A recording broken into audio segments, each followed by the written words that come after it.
This is Phantom Electric Ghost, and we're live on the air with Matt and Theis for the first time. And we're glad to have you on the program. How are you feeling tonight? Or this morning, depends on where you are. It is 3 p.m. where I am at. But I'm feeling good. Thank you. I've been looking forward to meeting you and having this conversation today. Well, thank you. And we do have to mention Newsly. They are a sponsor. Our podcast is on Newsly, where you can stop scrolling and start listening. Use coupon code GHOST2021 to get 1 month free premium subscription. As I said, we will be on Newsly later tonight, and they're a great app you can get in iOS store or Android, and check that out. They are a supporter of the podcast, so we'd like everybody to check it out on Newsly if you want to listen to the audio version of what we're going to talk about tonight. So one of the first things I always talk to people about is how did you actually get into like social media or get your kind of name out there, or what you're doing? Like, where did you start that you can remember? Ooh, that's a good question. So I'm currently in the process of getting help with my social media. So I haven't been too actively involved, but I would say I'm with the coaching business that I'm kind of like promoting and working in right now. I started with my website. That was my first internet presence. And then from there, I used YouTube because I had recorded some ambience recordings in Hawaii, and I made some videos to just have people be able to listen to oceans, waves, and sunset and sunrise and these things. So YouTube was probably one of the early places where I started. So were you always a musician at the beginning? Is that what you started with?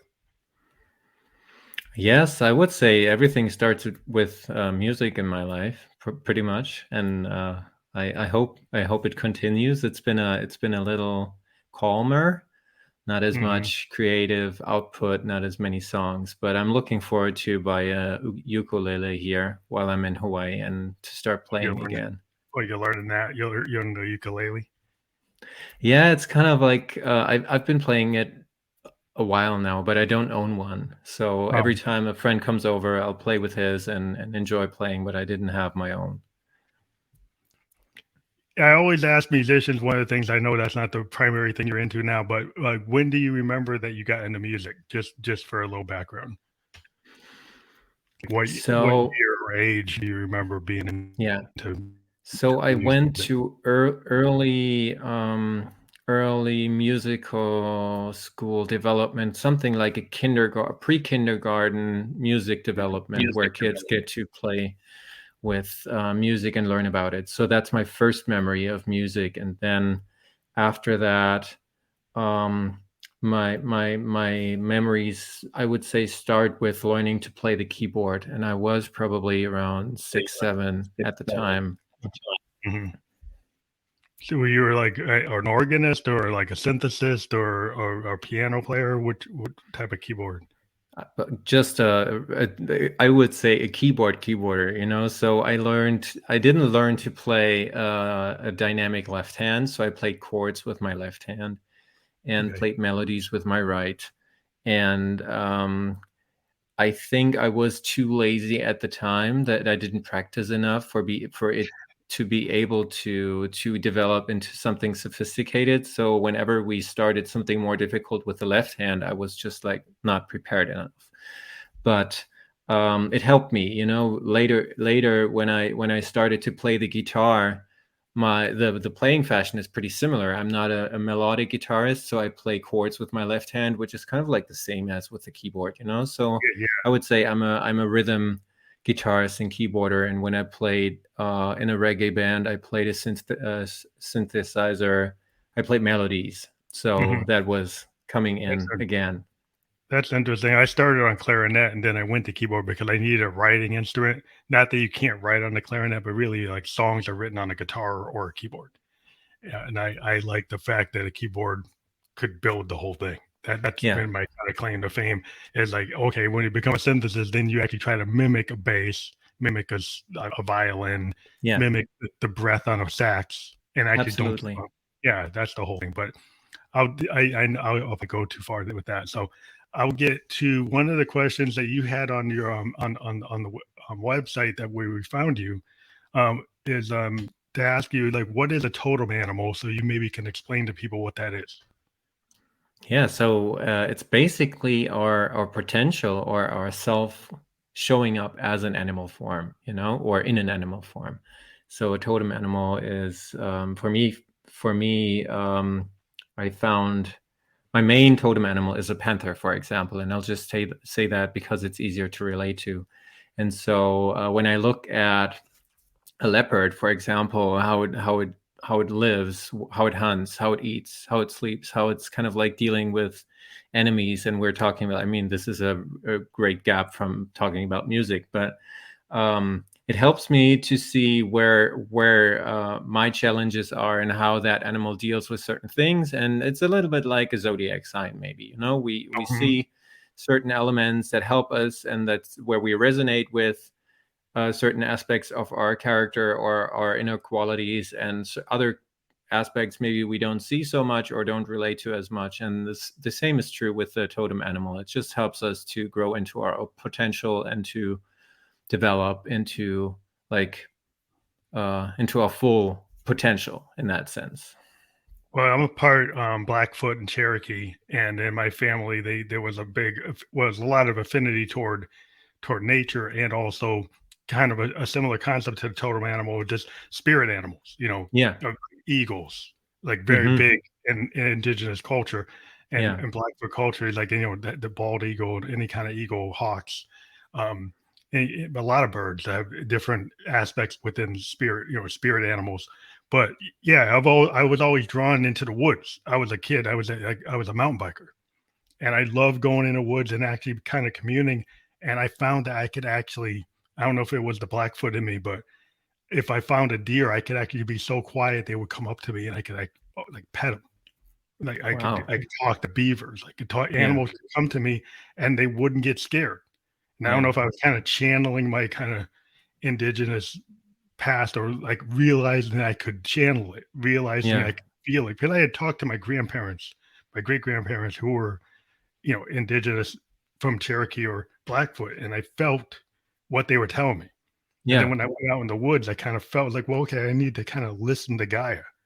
I need to listen to nature, and then not try to just, do my human thing of like trying to control everything, and kind of listen to what's going on, which I think is maybe kind of what you're talking about with like totem animals. You can kind of feel that kind of thing, right?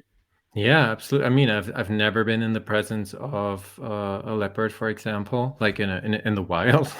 I saw one Mm-hmm. in the zoo, but from hearing what you say, that's a great gift, to bring ourselves so much down to be able to connect with nature, and that animals are approaching and that you can communicate with them. That's special. Everybody has that, but it's a special treat, in that sense, to be able to connect with that.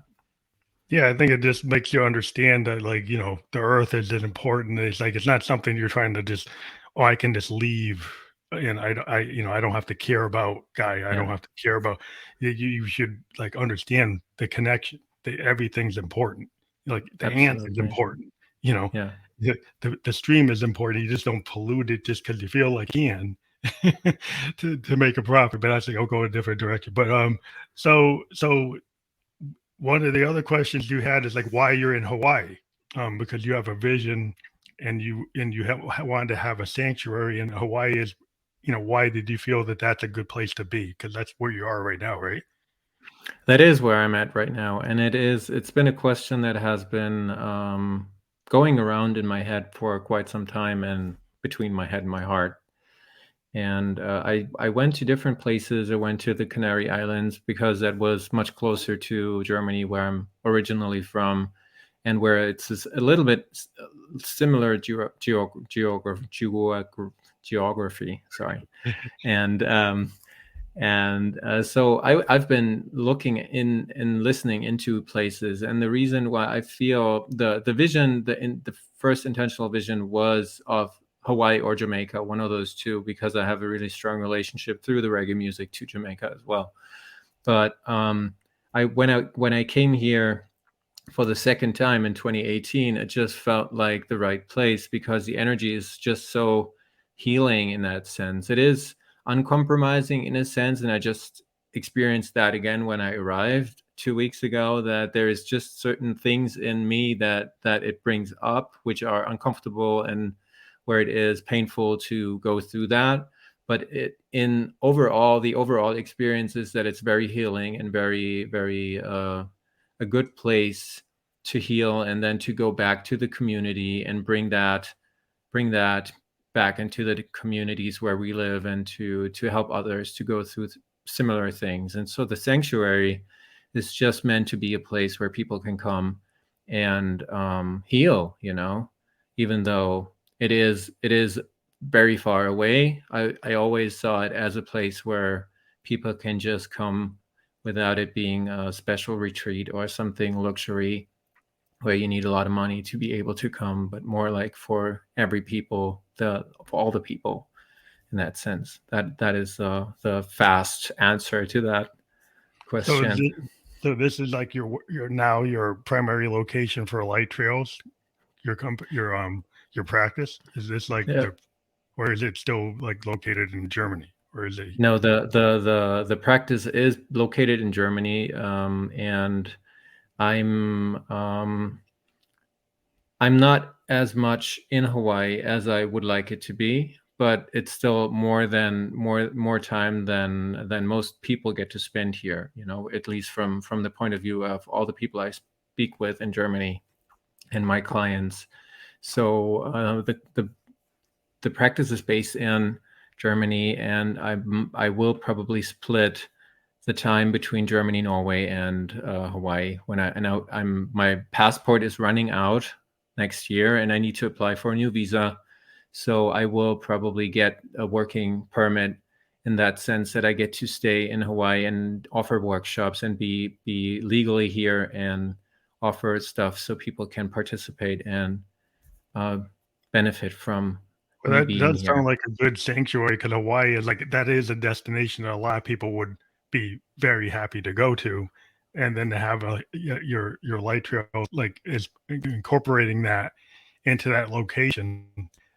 That's pretty fantastic. Norway, I mean, I've talked to a lot of musicians from Norway. I've always wanted to go there because of the type of music I do. There seems to be an affinity for electronic music in that location, and also Germany, like Berlin, Brian Eno, Bowen. That's always been like, oh, I need to go to Berlin. I want to go to Norway. I want to go to Iceland. Yeah. Those are places I want to go. And I actually did talk to a producer in Hawaii last year, who was in one of my bedroom producer festivals. It was a member of one. I do these concerts. And I got introduced to that kind of Hawaiian culture through that connection I had. But yeah, it is something. My brother did live in Hawaii when he worked for the Navy. And I did get to travel there one time to visit him, but I really haven't been there a lot. So yeah, I know it's fantastic from what I remember. but so maybe we could talk more about light trails so people can know what you're doing with it. Your coaching practice. Yeah. So basically, I created a program. It took a little time for me to develop that. I started this practice some years ago, but it didn't really go anywhere.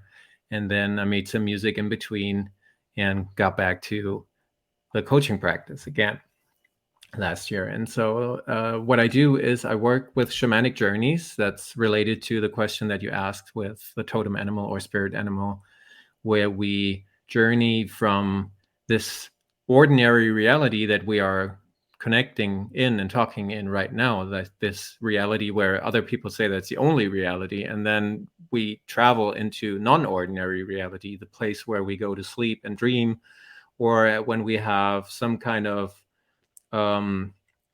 maybe ayahuasca trips or anything where it is different, but it's still kind of like coherent experiences. Mm-hmm. And these shamanic journeys, I work with my clients, and I have a program where we go from the first session to session 16, where people just get help in creating their dreams and creating their goals. It's not always done in 16 weeks, but at least they're much, much closer by the time they leave than they had been before we started, so that's the basic gist of it, doing shamanic journeys.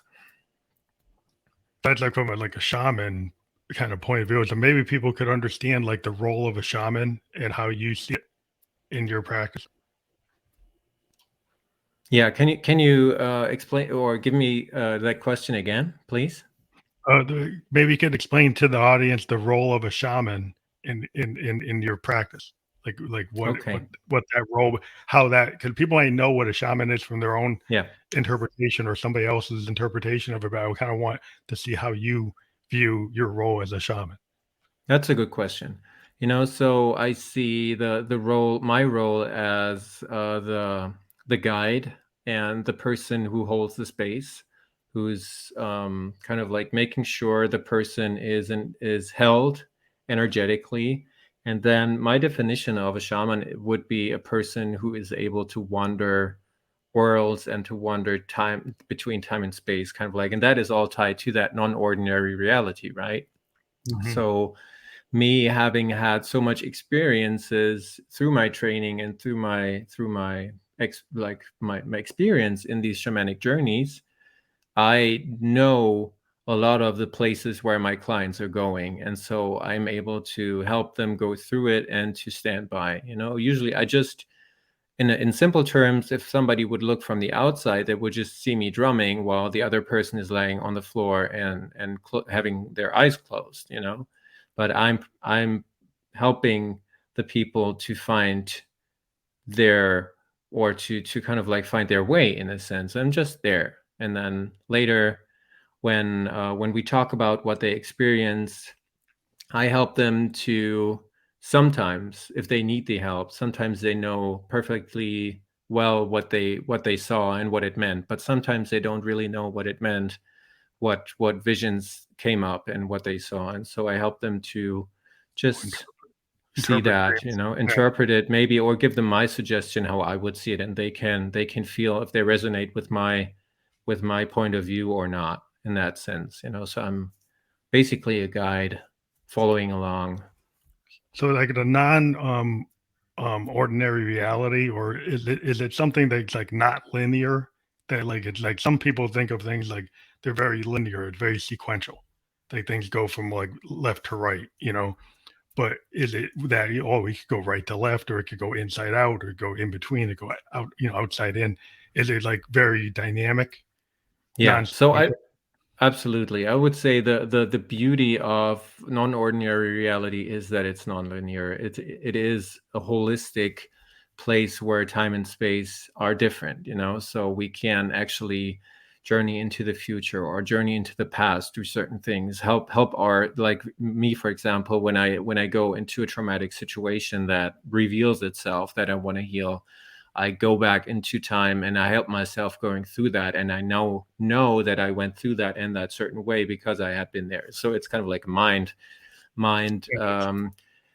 boggling stuff sometimes, but the non-sequentiality of it is a great aspect why it is so powerful, that we can do certain things that affect our reality and help us to make changes in our current situation that are just helping us in other ways than when we do it in this chronological time sequential way. So in your practice, do you encourage people to kind of take diaries of their dreams, to like write it down, or just to try to speak it out from what they remember without writing it down? Is there any kind of thinking of taking a diary or a log? Yeah, I encourage them to log it and to write it down. That the journey. Sometimes I look through my notes of journeys. I did a dream diary for a couple of years, but I stopped doing that. But when I look into these notes, it's always interesting to see what information was there that I missed at that time. So that's You a go back great. and look at it. Yeah, Yeah, there's great value in these notes, that's same kind of like as, it. yeah. Well, one of the things I like to do is I like to just, when I record, I just put my multi-track on and I just do what I call a stream of consciousness rehearsal. and I kind of got it from like Frank Zappa and Neil Young, my heroes, is they used to say, well, like, we're just going to put the reel on and just play. And then we go back. And Zappa was famous for taking stuff from like concerts and wherever he was doing. And he come back to his house and they have pictures of him in his living room with all these reels. And he's just got his headphones on and he was taking stuff from live shows, from studio shows, and he would cut the tapes. He would just like cut them. It was very non-linear. He would just like, oh, I'll take this thing from this thing, and like mix it up. And I've been very much a big proponent of stream of consciousness and kind of taking like random voltage and making an analog LFO like drive a drum beat, kind of chaotic, but have some strange, like, because it's like this unknown factor. Everybody's always trying to do something really so controlled today. So people try to have things that are so perfect. I like the happy accidents. I like the imperfections. That's what I like in music. I like fusion jazz, or like bebop, or somebody's going to go off and then come back. And you don't know all the time what they're going to do. And that to me is the whole journey in music, as I like that randomness that could happen.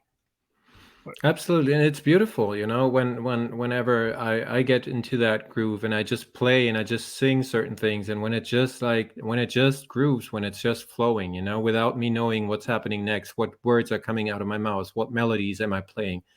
It is beautiful, but it is so representative of the current moment that is fleeting. We can't grasp onto that, because the moment we grasp, it's over, right? So it's that's a why you very record special place. Yeah.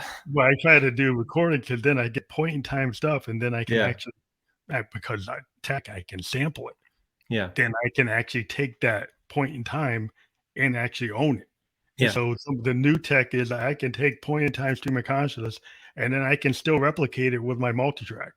If I had to play that, maybe I couldn't actually play it, but I can multi-track it and then sing over it, and then maybe do a different line over it. So I mean, Trent Reznor and his guys do that. 9 Inch Nails, they do a lot of that. I was studying how they actually record, and they say, we did these random point in times, and we actually bring our reels and our multi-tracks on stage, and then we run them through effects to rip them up again. But we actually have them as the original master, and then we rip them up. And I'm like, that's brilliant. I was like, and I said, well, I'm going to do that. So I've been doing it for the last 10 years.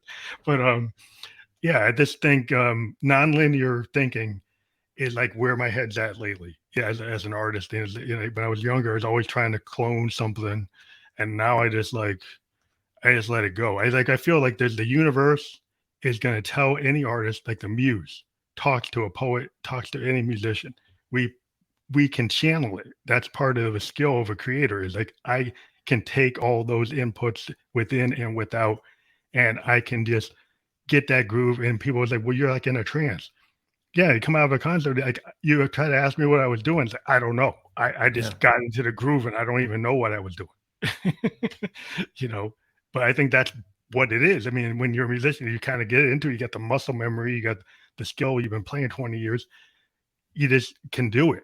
And if you try to describe it, it's hard to describe, because, I think that's when you're a mentor or something, you kind of know your groove for what you're trying to teach, right? You're trying to teach people, and maybe it's hard to describe exactly where your thoughts are coming from, but you know it, you own it, right?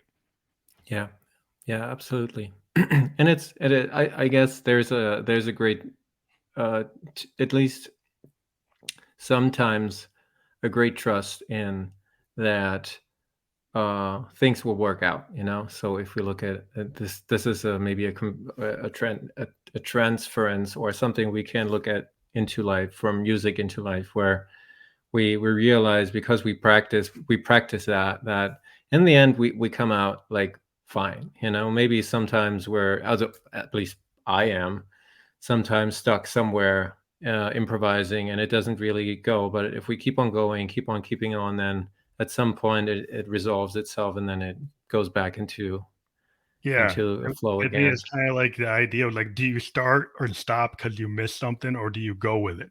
And it's kind of like in life. Do you let that mistake make you go all the way back to the beginning? Do you recover? And I've always tried to say, that's like a life lesson. Because I go on to these mentor web podcasts, and people say, well, how does music relate to my mentoring? Well, because if I'm a musician and I say like if you roll with your group and you don't go as oh we gotta stop the whole recording, go right back to the beginning. No, I'm gonna roll with what we did.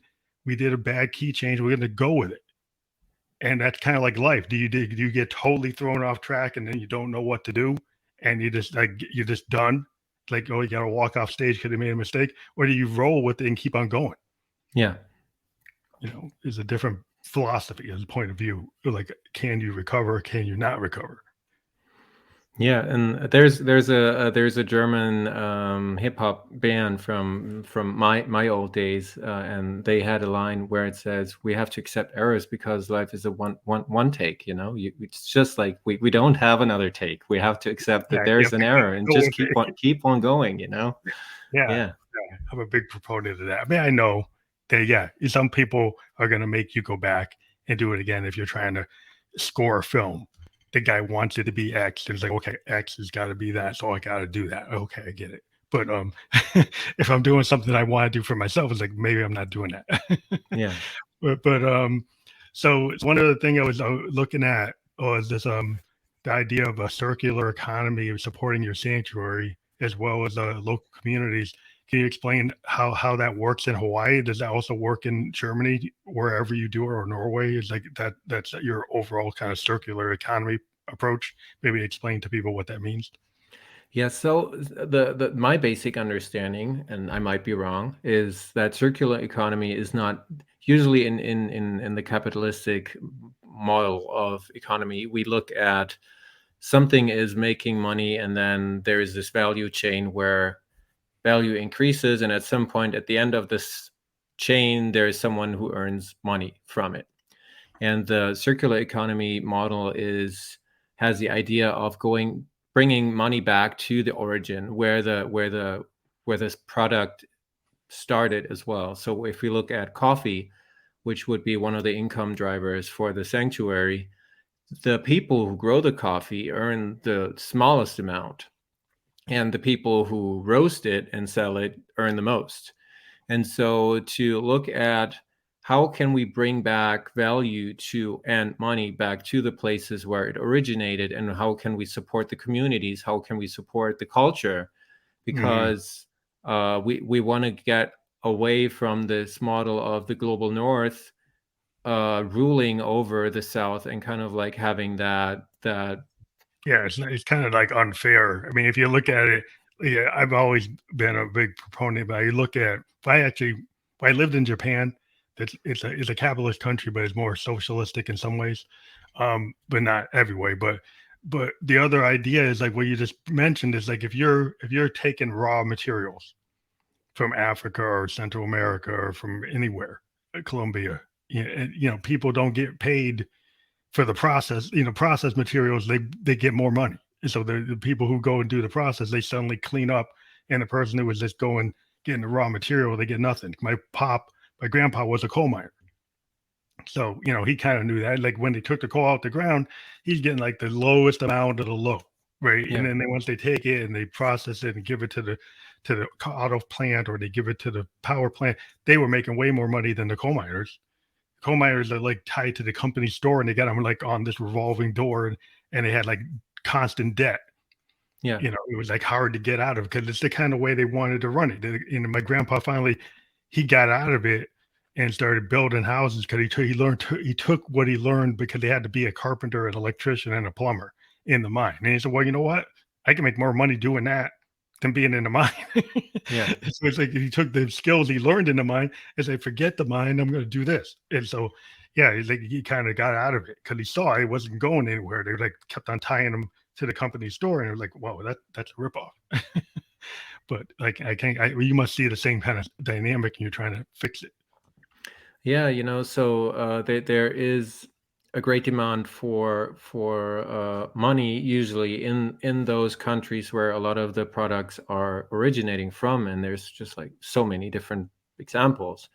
But when we look at what could we do with a part of that money, we're not talking about all the money's going back, but at least a part of the money, so we pay higher wages so that the people can make a living from that and don't have to work 20 hours or having 3 different jobs.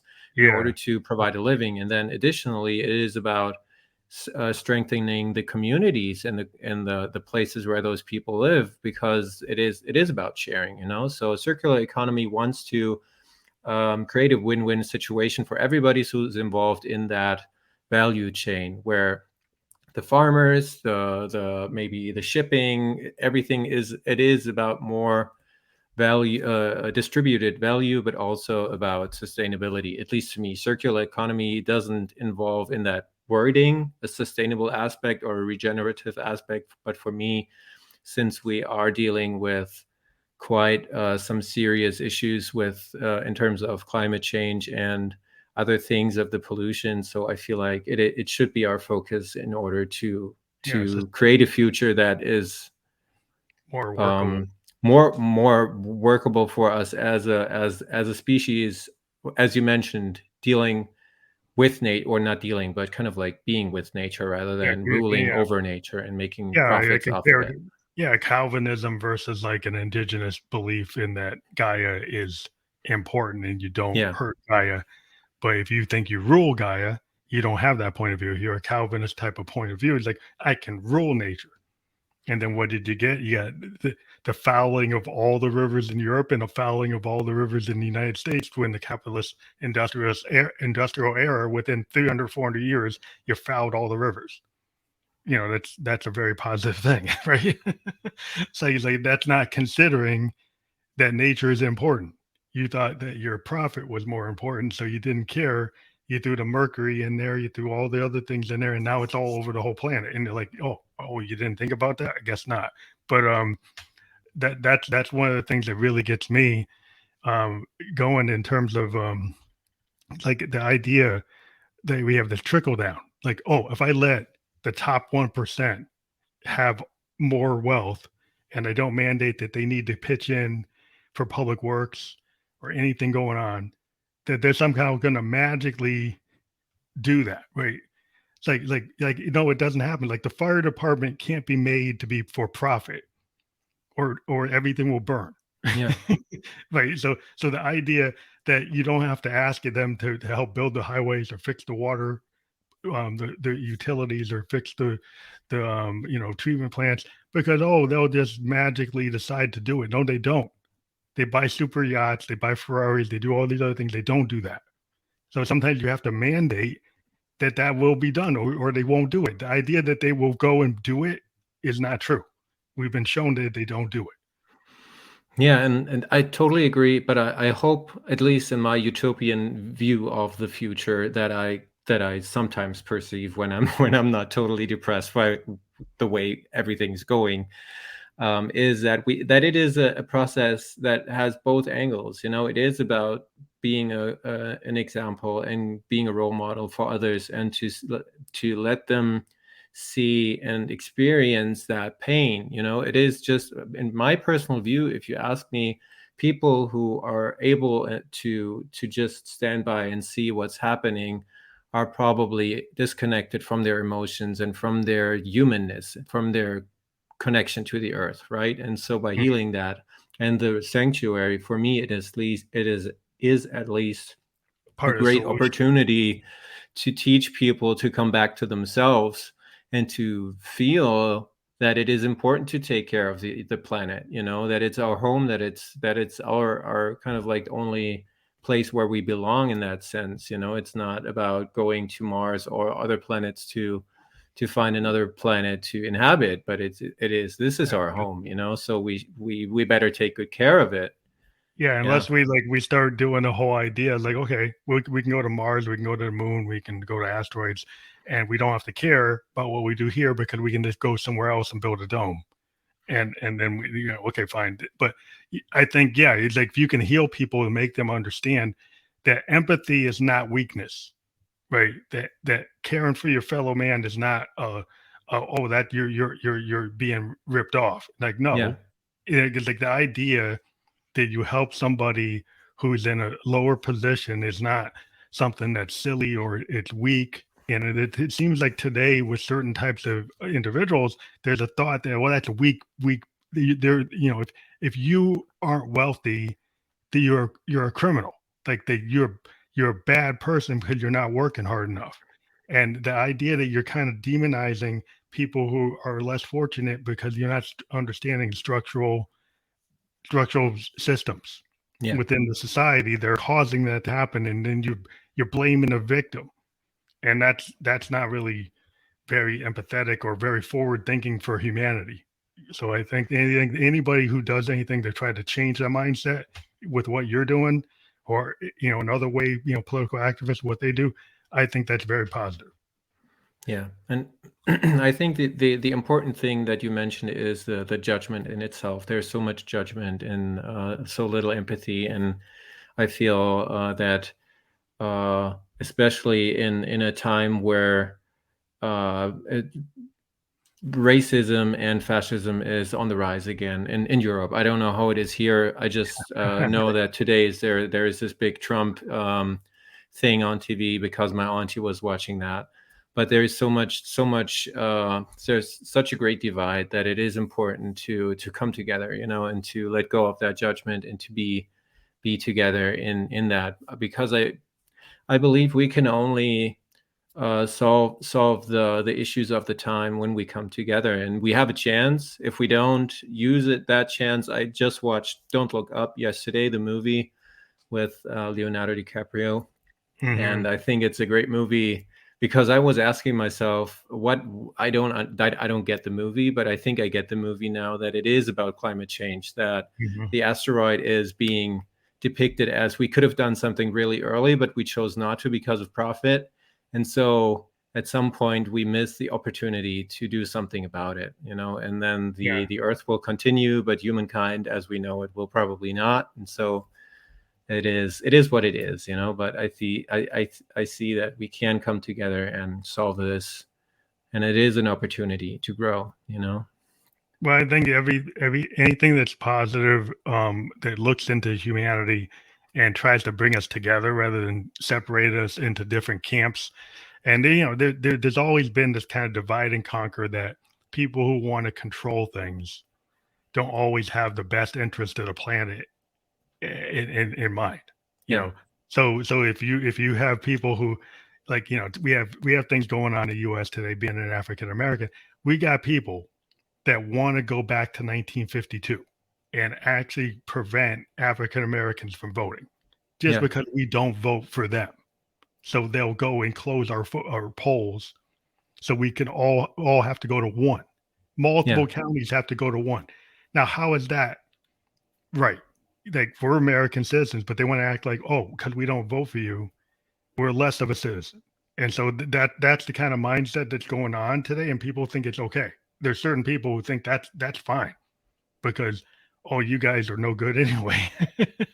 So there's very, very segmented things going on. It's like the most segmented I've seen since the 70s. I'm a child of the 70s. I'm 55 years old. I grew up with busing. I grew up with people yelling the N-word at me because they didn't want me in school. Now I look today, and my daughter, 22-year-old daughter, was walking down the street, and we get one of these MAGA people yelling the N-word at my daughter. So, they had the MAGA and the Trump flag. So it don't feel any different to me than when 72. Well, how is that? It's the 21st century. In 1972, somebody didn't like me going to school in a desegregated school. 2022, we got somebody with a MAGA hat on saying they're the N-word to my daughter. Yeah. So it doesn't look like they've progressed that much. No. So that's the problem. The people in the world need to understand that there is a problem in the USA right now. We've got a significant problem. And as an African American, I feel very confident saying it because I live it. Yeah. There are people that are not very empathetic and don't understand history. And they seem to be doomed to repeat the mistakes of 1864 and 65. That's what they seem to want to do. And that the world needs to understand how crazy these people could be. 1/6 was an example. If they keep on going that way, we could end up being very unstable in the future. Yeah, absolutely. And I think what you say is totally true, that the craziness of it just seems so obvious in my point of view, right? I'm not coming from here. I get to kind of like come from outside and look at it, and it seems like totally crazy to think that some behavior that has not served the nation maybe in the past is repeated. It's just like a dysfunctional relationship where I end the relationship with one partner and I begin the other one with the same Codependency. issues without looking inside and maybe seeing what is my part, what is my responsibility in this. So it is a But it seems like little. we have a lot of codependency. There's a lot of people who are kind of stuck in that same abusive situation, and they keep on repeating it because, the problem is the people didn't learn the lesson. Dr. King, he left us. RFK, JFK left us, and then what do we got? Nixon, then we got Reagan, and now we got Trump. It's like, okay, where's the learning? There's no learning. There's people want to go back before Kennedy. They want to go back before Dr. King. They want to go back before RFK. And they say, well, that's better. Really? It's like that's the problem. If you think about the timeline, it's like, okay, we had Dr. King, we had RFK, we had JFK, and now you want to say, oh, those were bad. We got to go to before those guys. Yeah, it's like it's a kind of a mind numbing, but that there are people out there, that's what they think, and we as people who are more empathetic have to understand, like, everybody counts. Immigrants make our country. To go and use them as toys in a game, to try to say, oh, we don't like these people. We had governors shuffling people around as like pawns on a chessboard to point people, oh, these, and they were refugees, moving refugees around like pawns. Yeah. To point a political point that you're certain groups of people, oh, I don't like immigrants, so we can use them like chessboard game on the game and move them around. That's not being empathetic. That's not being forward thinking. This whole country was made on all these different people coming into a melting pot, but now they're acting like that's the bad thing. That's like the best thing about America. That's like the whole point of it, in my opinion. But I kind of went off. No, that's okay. I feel just like it is easy to get carried away. It's just like I always try to go back to how can I improve the situation? How can I be the change that I want to see? And when you had been speaking, I just heard the inner voice. One of my teachers, Wayne Dyer, he said that inch by inch we're making progress. It doesn't look like it, but it's just like one small step after the other. It's getting there. So I don't know if it's enough time for the globe to transform in time, but in my point of view, I'm doing just the best I can, to connect with people and to give a hand out when I can, and to be compassionate. And if that might be like, from a certain point of view, that might sound like a very privileged point of view where I haven't suffered some of the systemic problems that other people have. But at least this is my experience, and the experience that I had, I was my worst enemy in that sense, so I'm also more loving with myself, and through that I can be more loving with others, and do my best in helping, so that's all I can do.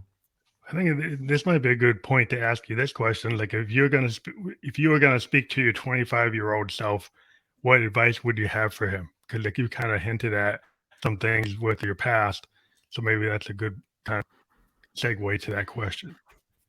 Yeah. So my 25-year-old, I would say, follow your heart, which is not the guarantee that everything's going to work out fine. There will be pain, there will be suffering, but it is the path that led me continuously to be who I am today. And I could have have started on that earlier if I wouldn't have looked at who is it I need to kind of like whose expectations do I need to fulfill, and to look outside for what people want from me. And rather than that, to just say, well, do what is your calling, don't hold back. I did a lot of the times, I did what I felt was my calling, but I always held back in being afraid of how others might perceive me, and maybe not fulfilling the expectations of my parents or friends or whoever. And so I feel that would be my advice to myself, to start on that path of personal fulfillment earlier, rather than to trying to achieve something first. I did wait until I was 30 to complete my college degree. And then I said, okay, when I'm 30, when I have checked that box, I can make music for 5 years and I can give it all, instead of doing that from the get-go and say, well, music is my big passion. I'll just do it, So that as maybe a small example. Yeah, I think that's a good point, because a lot of people, like their parents, kind of make the goals for them, and you kind of have to step up and challenge your grandparents or parents or people around you that they have expectations, and like they put you on they put you on a law school track, but you don't want to be a lawyer. Well, if you want to be an artist, but they that's not real, right? Yeah. Being a painter, how are you gonna make money? Yeah. So then they don't want you to do that. So then you feel like, okay, well, I'll go and do this because they want me to do it. But at the end of the day, when you get into your 30s, you're like, well, I never really wanted to do that. You start looking in the looking glass, it's like, this is not the me. I don't want to be wearing the suit and tie. I don't want to be in corporate America in this glass tower. Yeah. I want to be in the art gallery. And my parents kind of forced me to this, and well, it's my fault. I shouldn't have listened to them. But there's a lot of pressure. Your parents, it's the ultimate peer pressure. I mean, it's more than peer pressure. It's like your parents are telling you this and you got to do it. So like, was that like the feeling that you couldn't get out from under that kind of expectation, that they were setting an expectation that was really hard to get out from under, or to kind of express a different I point think as I mentioned before, my inner judgment was probably, I don't think my parents ever said I couldn't drop out or do anything, so I felt like I have to do this because when I finished high school, I started as in police academy and canceled that after 2 years, kind of broke it off, and then went to the United States as an au pair, went back to Germany and started college. And when I looked at the interval of time that I already wasted, that is what my dad said, that he really said. But other than that, he had no judgments on that. He just said, you can't afford to waste any more time, so that sentence, in a sense, stuck with me, where I felt like, no, I can't drop out of college now, because then I don't have anything except my high school degree, right? So yeah it was more my inner judge that forbade me to stop and start making music. And I needed so much more time. I needed 6 years for a bachelor degree, made music all the time, didn't go to any classes. I could have, I could have done much more music when I would have decided to do it, so in a sense, that's a good question, to just give it the full attention, don't hold back. That's my advice. So, who was your the mentors? Who are the mentors that you looked to, the kind of role models that inspire you today? I mean, are they different than when you were 25, or are they the same? They changed, from being music artists. I've always been looking up to musicians, to spiritual teachers, but basically they're the same. They live their passion. They went their way. They promoted their the things that they promoted. So early on, I talked to you about this in our pre-interview. Dave Grohl has been a huge influence for me because he's such a inspiring artist. He's just like a creative super machine who keeps on creating. Yeah, and he And didn't get dissuaded by what happened. Because some musicians, something that tragic happens, they don't recover. yeah, And they can't find a way. And he created something that got bigger, and more sustainable than his original band. And there's a lot of purists. Oh, Nirvana's this, and I understand it. Like Nirvana is like looked at like the Beatles. Yeah. Because they are. I mean, they're fantastic. But David Grohl, what he's been able to do since then is dynamically amazing. And I do like really look to him because he came out of that sub pop scene. How many of those sub pop bands are around? They're not Pearl around. Jam, maybe. Pearl Jam, they were kind of like in their own world. But they survived. But Stone Temple Pilots and all the other bands kind of fell off. I mean, I love Soundgarden, but look what happened. That same kind of tragedy. But it seems like his drive. And I was like very enamored by Sound City. And like when he went and grabbed that Neve board out of that studio and then brought it to his house, because he's like, I'm going to keep this thing going. Yeah. I thought that was awesome because he understood what it meant, what that board, and maybe people don't get it, but that soundboard was such a high quality thing, and it made things sound so amazing because of his analog nature and hand built nature. And he saved it from being destroyed and put it in his house, and it's actually being used on modern recordings. And to me, as a sound like a music historian, it's very critical to have core pieces of music legacy retained and kept alive. And I thought that was a really cool thing he did that maybe people don't understand, but that was a really important piece. He saved like a big music production piece of equipment and actually kept it going, and it kept it reconditioned and uses it to this day. Yeah.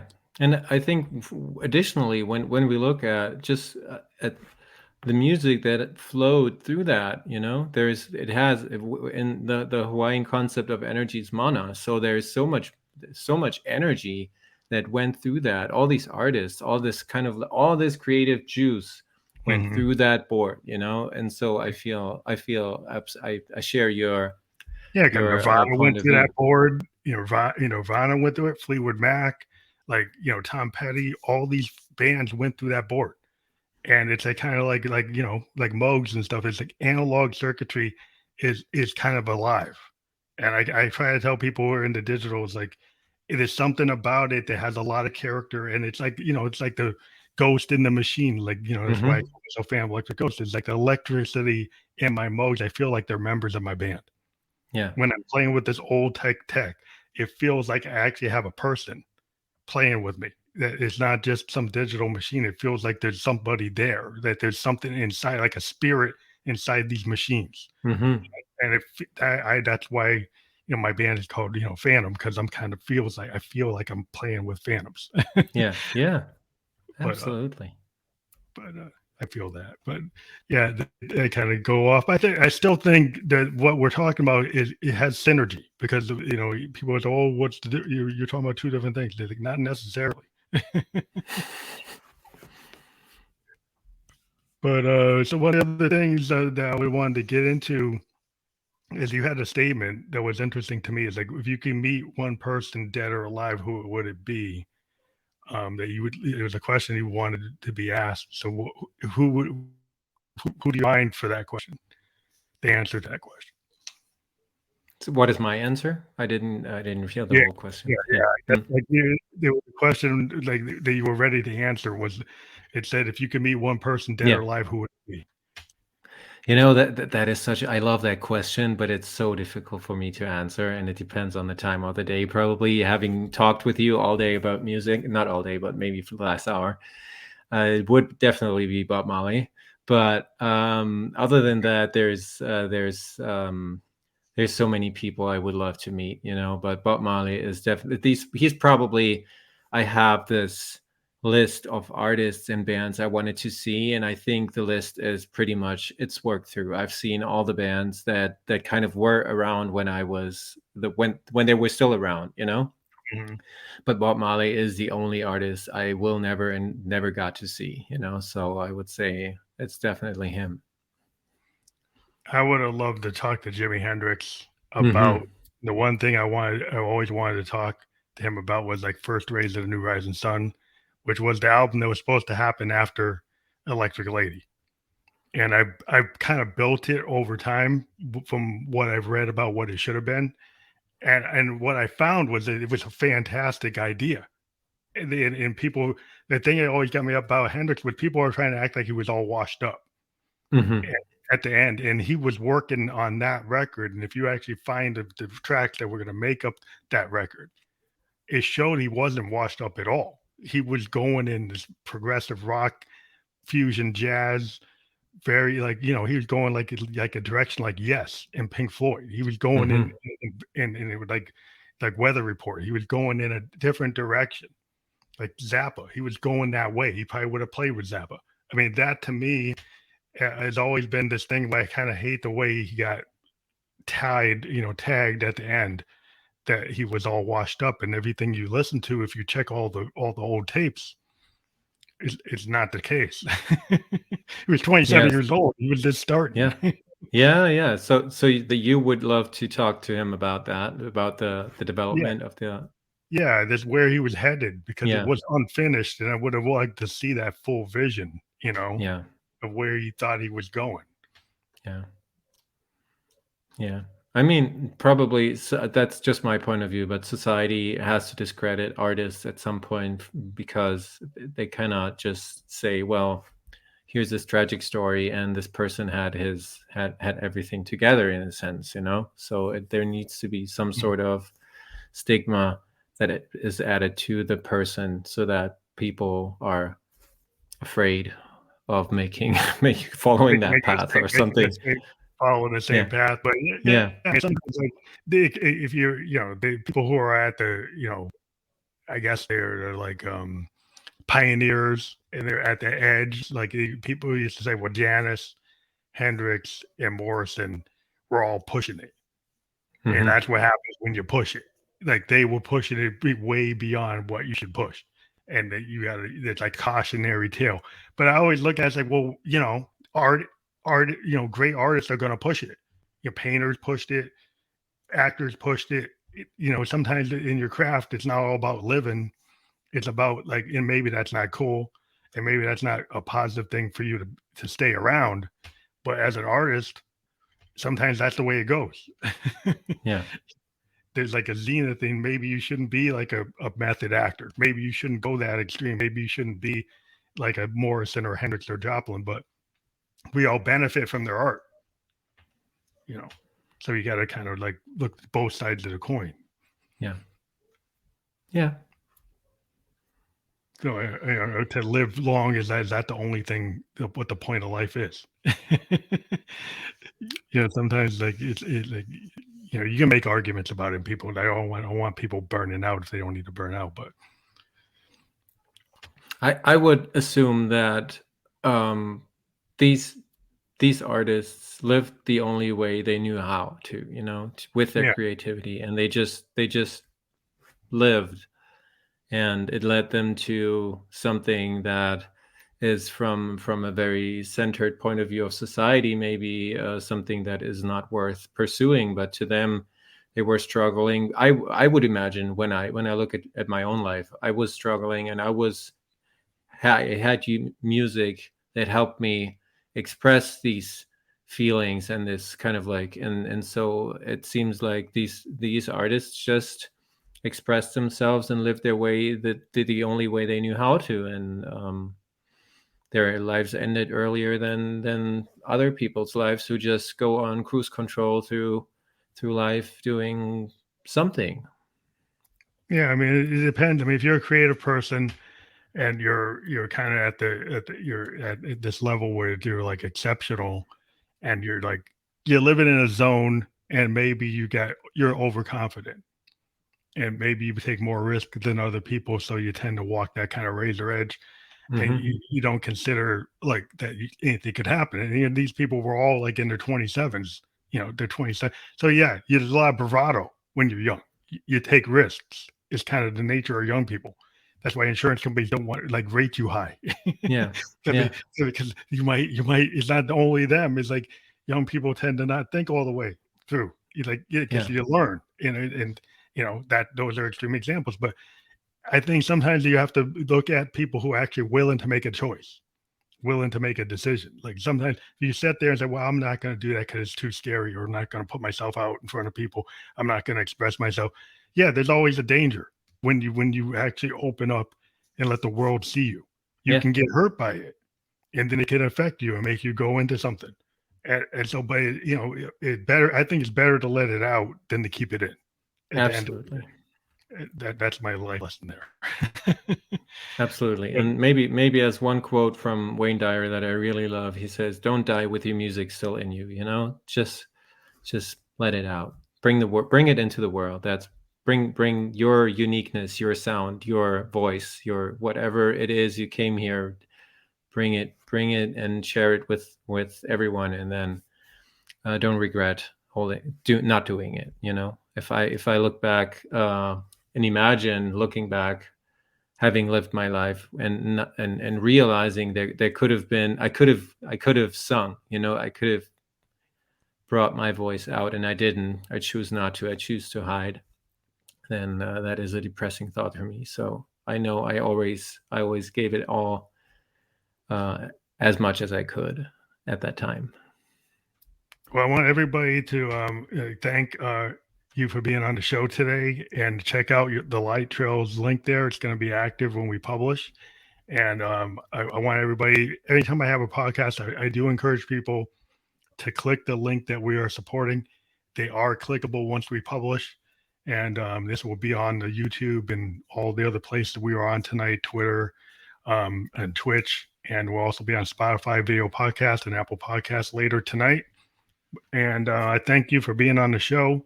It was a great conversation. I think we went off into a lot of different like zones, but that's kind of that's like life. Absolutely. Thank you so much. It was a great pleasure to be here. Thank you. Well, thank you. Have a good rest of the day, because it's like still in the middle of the day for you. It's my evening time, but thank you, and aloha. Aloha. I don't know. I forgot the other thing I should say, but that's what I should say. It's like a good night for everybody here on the East Coast, and we'll talk to everybody again. Thank you very much for watching Family Ghost, and we'll be out there talking to everybody again. Be safe out there. Thank you very much for being on the show.